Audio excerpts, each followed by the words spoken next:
နာမည်ကြီး printer တစ်စိပ်ဖြစ်တဲ့ Brother ရဲ့ကျွဲ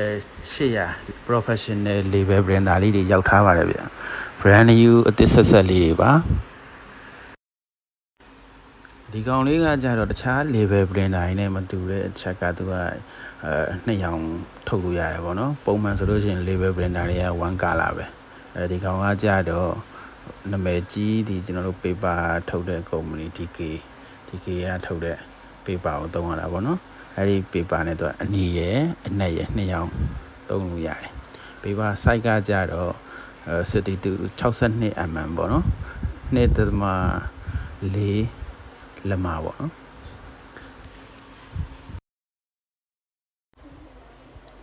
သူကတော့ paper ကိုမျိုးစား3မျိုးလောက်သုံးလို့ရတယ်နံပါတ်1ကတော့ DK label ပေါ့နော် label sticker သုံးလို့ရတယ် label sticker ဆိုတော့ဟို site ဖြတ်ပြီးသားလေးတွေပေါ့နော် site ချိုးပြီးသားအဲ့လိုဟာလေးတွေနောက်တစ်ခုကကြတော့သူက DK tape ပေါ့နော်သူက roll လိုက်သူကဟိုဆက်က auto ကတ်တာလေးနဲ့ဖြတ်ပြီးတယ်လိုတော့အရှည်ထုတ်ပြီးတော့ကတ်တာလေးနဲ့ဖြတ်ပြီးတာပေါ့နော်နောက်တစ်ခုကကြတော့သူက DK tape ကိုပဲအရောင်နဲ့ပေါ့နော် black အနီနဲ့အမဲကိုထုတ်လို့ရတဲ့ဟာမျိုးပေါ့နော်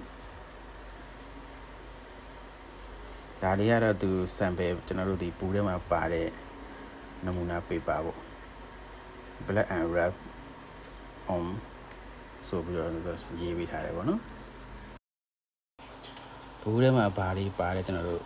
ဖွင့်ကြည့်ရအောင်သူကဒီဘက်မှာက paper roll နှစ်ခု sample paper roll နှစ်ခုပါတယ်ပေါ့နော်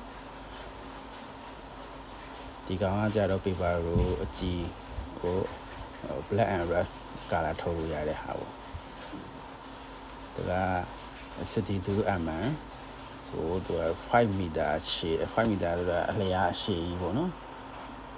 ပါတယ်နောက်တစ်ခုကကြတော့ label sticker ထုတ်တဲ့ဟာလေးပေါ့နော်အသေးလေး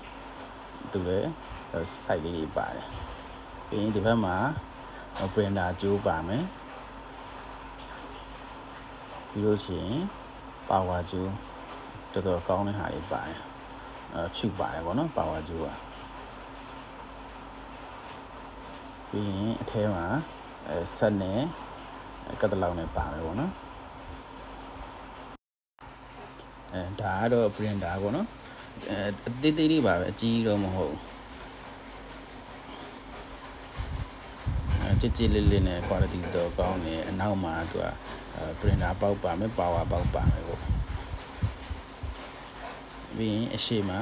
power ခလုတ်ပါမယ်ပြီးတော့ Ada Light software ပေါ့နော်သူခလုတ်နှိပ်တာနဲ့အဲ software တွေကတန်းသုံးရင်ပဲ install လုပ်စရာမလိုအားဒီပါမယ်ပြီးလို့ရှိရင်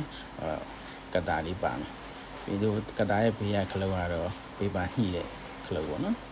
ပြီးရင်အထဲမှာဒါ paper ကိုခုနထည့်ထားလိုက်တာပေါ့သူမြားပြထားတဲ့အတိုင်းလေးထည့်ရတာပေါ့နော်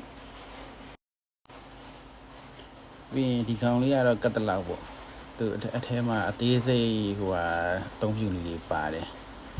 ဘယ်လိုသုံးရလဲဆိုတာပေါ့နော်အပေါ်ကဒီ paper အဖြူလေးကတော့ဒီ height ကို cleaning လုပ်တဲ့ဟာ paper လေးအခုကျွန်တော် printer ကြိုးရယ် power ကြိုးရယ်ထိုးထားတာပေါ့နော် printer ကြိုးကတော့ကျွန်တော်မှရှိတဲ့အဟောင်းပဲသုံးလိုက်တာအသစ်ပါပြန်မဖောက်တော့ဒါကတော့ကွန်ပျူတာနဲ့ join လိုက်ပြီးတဲ့အချိန်မှာauto ဒီ software လေးတက်လာတာပေါ့နော်ဒီ software လေးကိုနှစ်ချက်နှိပ်ဖွင့်ပြီးတော့Windows အတွက်အောက်ကဟာလေးကိုအပေါ်ကကြတော့ Mac အတွက်ပေါ့နော်ဒီအောက်က software လေးကိုနှစ်ချက်နှိပ်ဖွင့်ပြီးတော့တန်းသုံးလို့ရတယ်ဘာမှမလို့ဒါကတော့ဒီ software live ဆိုတဲ့ software လေးပေါ့နော်အဲ့ဒါလေးပေါ့ကျွန်တော်တို့ဒီတကယ် main software ဖွင့်ချင်ရင်ဒီဟာလေးကိုနှိပ်လိုက်ပေါ့နော်နှိပ်လိုက်ရင်ဒီ driver ထောင်းဖို့အတွက်website လေးပွင့်သွားလိုက်မယ်အဲ့မှာကျွန်တော်တို့ down လိုက်ပေါ့နော်ကျွန်တော်တော့ down ပြီးသားဆိုတော့တခါတည်း down ပြီးတော့ကျွန်တော် install လုပ်လိုက်တော့ yes agree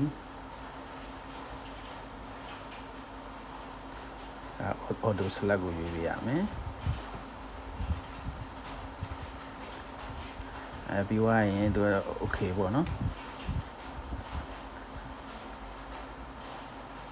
driver ကိုသူ down ပြီးတော့ထည့်နေပြီပေါ့နော်ဒီမှာဒီအဆင့်မှာကတော့ဘာတွေထည့်မလဲပေါ့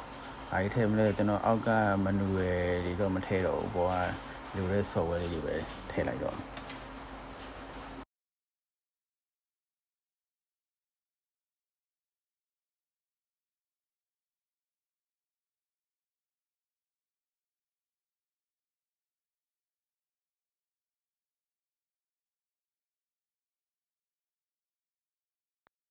ဒီအဆင့်မှာတော့နည်းနည်းကြာတယ်ခဏစောင့်ပေးရတယ်ခင်ဗျာနော်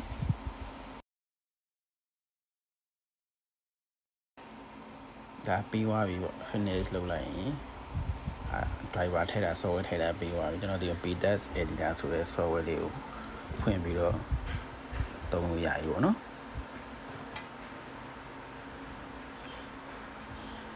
ဒါသူ original ပေးထားတဲ့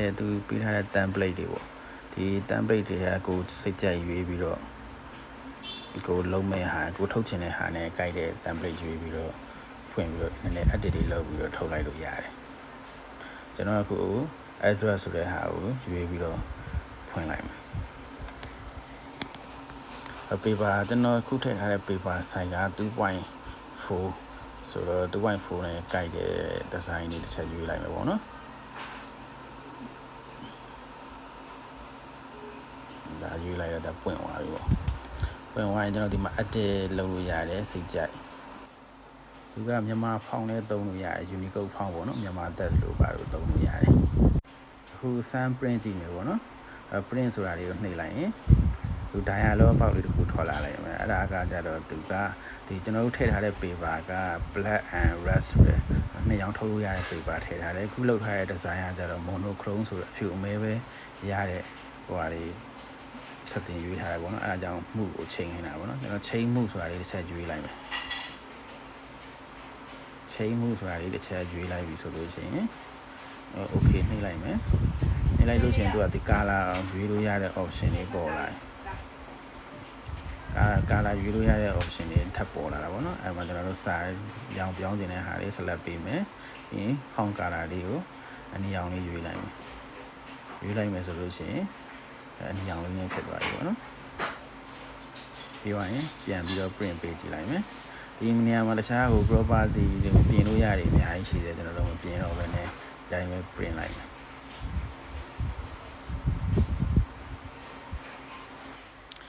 quality ကတော့လုံးဝ share ပဲဒီတခြား label printer တွေနဲ့မတူဘူး